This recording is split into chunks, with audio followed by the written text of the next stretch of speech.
ಕಲ್ಪನೆ ಮಾಡಿ, ಇಂದಿನಿಂದ ಸುಮಾರು 4,500 ವರ್ಷಗಳ ಹಿಂದೆ ಜಗತ್ತಿನ ದೊಡ್ಡ ದೊಡ್ಡ ನಾಗರಿಕತೆಗಳು ಕೇವಲ ಕಚ್ಚಾ ಮನೆಗಳಲ್ಲಿ ವಾಸಿಸುವುದನ್ನು ಕಲಿಯುತ್ತಿದ್ದಾಗ ಅಂದೇ ನಮ್ಮ ಭೂಮಿಯಲ್ಲಿ ಒಂದಂತಹ ತಂತ್ರಜ್ಞಾನ ಹುಟ್ಟಿಕೊಂಡಿತು.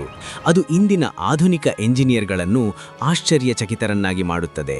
ಒಂದಂತಹ ನಗರ, ಅದರ ಬಂದರು ಇಷ್ಟು ಮುಂದುವರೆದಿತ್ತು ಎಂದರೆ ಇಂದಿನ ಸ್ಯಾಟಲೈಟ್ ಮ್ಯಾಪಿಂಗ್ ಮತ್ತು ಟೈಡಲ್ ಸೈನ್ಸ್ ಕೂಡ ಅದರ ಮುಂದೆ ಮಣಿಯುತ್ತವೆ.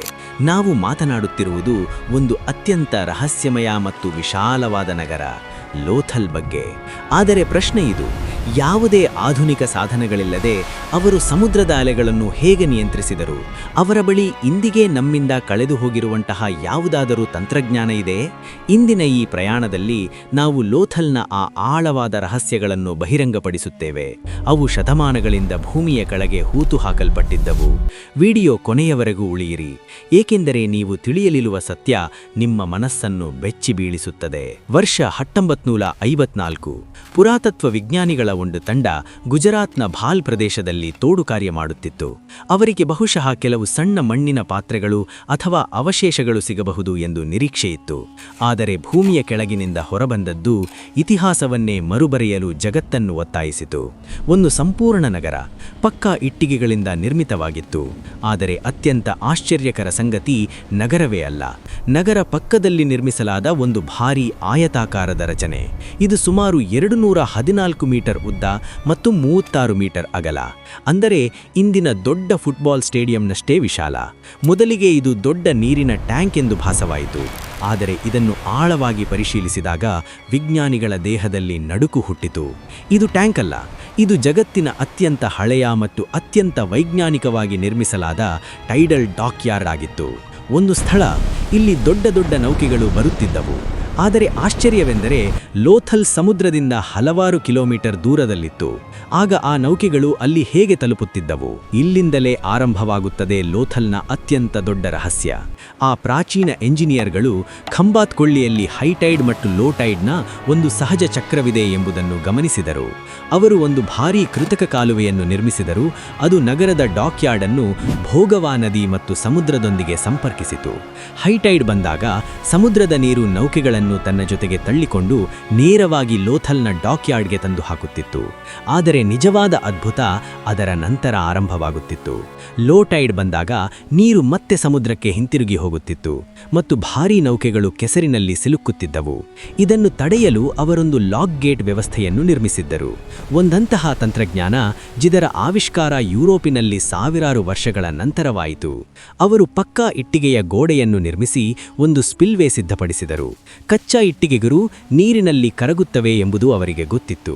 ಆದ್ದರಿಂದ ಅವರು ಭಟ್ಟಿಯಲ್ಲಿ ಸುಟ್ಟ ವಿಶೇಷ ಇಟ್ಟಿಗೆಗಳನ್ನು ಬಳಸಿದರು. ಅವು ಸಾವಿರಾರು ವರ್ಷಗಳ ಕಾಲ ಉಪ್ಪು ನೀರನ್ನು ಸಹಿಸಬಲ್ಲವು.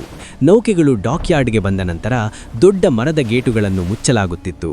ನೀರು ಹೊರಹೋಗದಂತೆ ನೌಕೆಗಳು ಸುಲಭವಾಗಿ ತೇಲುತ್ತಿದ್ದವು. ಅವುಗಳ ಮೇಲೆ ಸರಕುಗಳನ್ನು ಲೋಡ್ ಮಾಡಲಾಗುತ್ತಿತ್ತು ಮತ್ತು ಮುಂದಿನ ಹೈಟೈಡ್ ಬಂದಾಗ ಆ ಗೇಟುಗಳನ್ನು ತೆರೆಯುವ ಮೂಲಕ ಅವುಗಳನ್ನು ಮತ್ತೆ ಸಮುದ್ರಕ್ಕೆ ಕಳುಹಿಸಲಾಗುತ್ತಿತ್ತು. ಇದು ಸಾಮಾನ್ಯ ವಿಷಯವಲ್ಲ.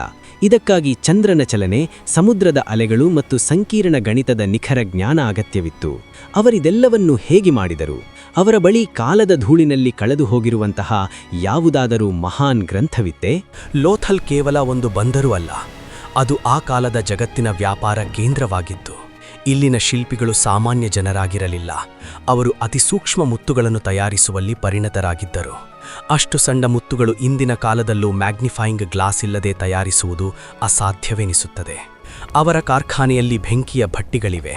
ಅಲ್ಲಿ ಕಲ್ಲುಗಳನ್ನು ಕರಗಿಸಿ ಅತ್ಯುತ್ತಮ ಆಭರಣಗಳನ್ನು ತಯಾರಿಸಲಾಗುತ್ತಿತ್ತು.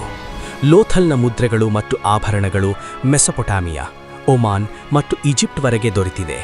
ಇದರರ್ಥ ನಿಮಗೆ ಗೊತ್ತೇ? ಇಂದಿನಿಂದ 4,500 ವರ್ಷಗಳ ಹಿಂದೆ ಲೋಥಲ್ನ ವ್ಯಾಪಾರಿಗಳು ವಿಶ್ವದಾದ್ಯಂತ ತಮ್ಮ ಪ್ರಭಾವವನ್ನು ಸ್ಥಾಪಿಸಿದ್ದರು.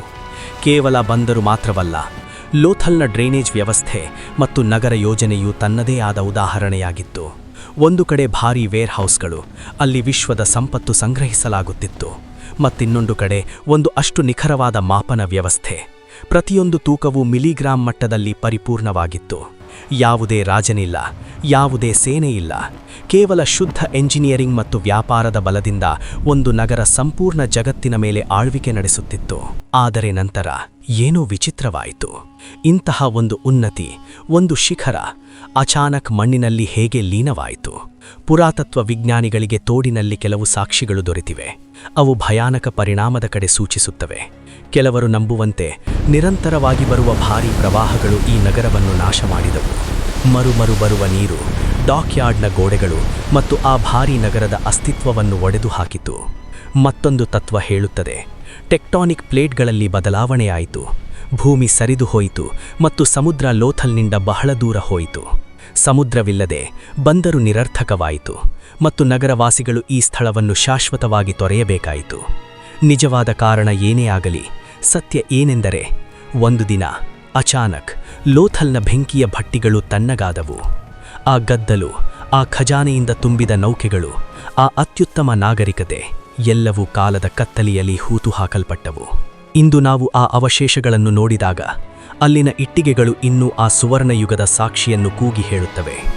ಲೋಥಲ್ನ ಆ ಡಾಕ್ಯಾರ್ಡ್ ಕೇವಲ ಇಟ್ಟಿಗೆಯ ರಾಶಿಯಲ್ಲ, ಅದು ಒಂದು ಸಾಕ್ಷಿ, ನಮ್ಮ ಪೂರ್ವಜರು ಎಷ್ಟು ಮುಂದಿದ್ದರು ಎಂಬುದಕ್ಕೆ.